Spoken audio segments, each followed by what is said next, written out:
Hello everyone, and welcome back to another video. Us was one of my most anticipated movies of the year, alongside The Irishman and Avengers Endgame.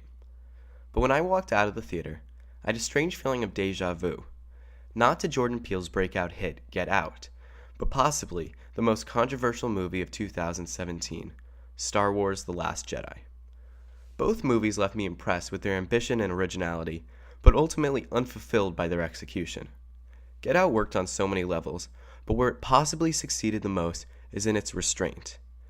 The movie is strange to say the least, but if you haven't watched it, I implore you to pause the video right now and watch it.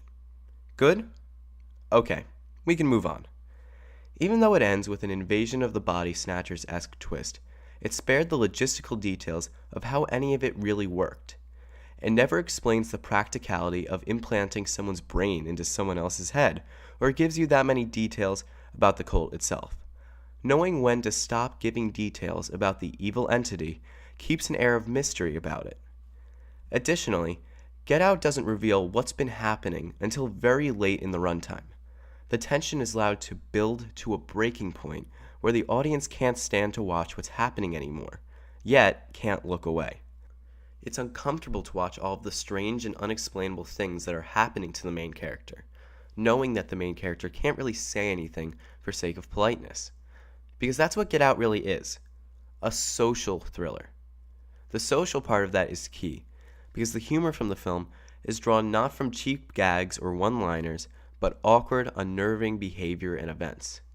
Even Rob the TSA agent is there to serve as a proxy for the audience.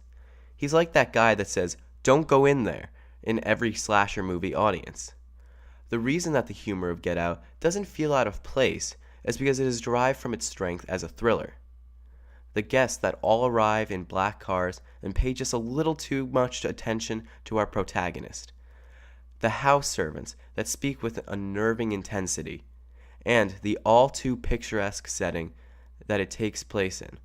All of this serves to lure the audience into clinging on to any relief that they can find. And this niche is filled very nicely by Jordan Peele's extensive experience in sketch comedy. Which brings us, finally, to his newest film, Us. Many reviews accurately pointed out that Us is more of a pure horror movie than Get Out. Very little about the movie seems normal from the get-go.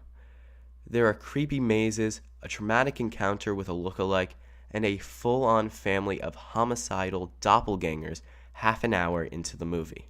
It seems that the goal this time around was to build dread in and ultimately scare the viewer. If Get Out was a slow build, Us piles it on as soon as the action starts going, leading to a somewhat dull and worn-out feeling third act. Additionally, much of the mystery surrounding this group of lookalikes, seemingly here to steal the lives of the main cast of characters, is thrown out the window relatively early in favor of a convoluted and implausible backstory. And the humor that might have rescued some of its shortcomings as a horror film only served to exacerbate the issue.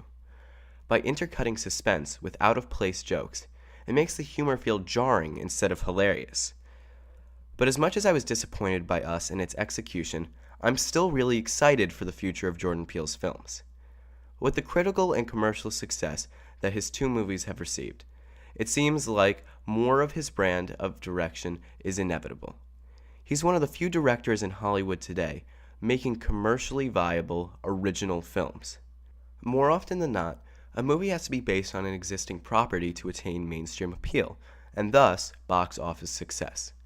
It may not have totally hit the mark, but Us has a really interesting concept, and a rich world that was built around it. So take what I'm saying as a reminder rather than a proclamation that Jordan Peele has lost his touch. I'm very optimistic about his future as a writer-director, and I think that you should all be too. Thanks for watching. Remember to like, hit the notification bell, and subscribe for more videos.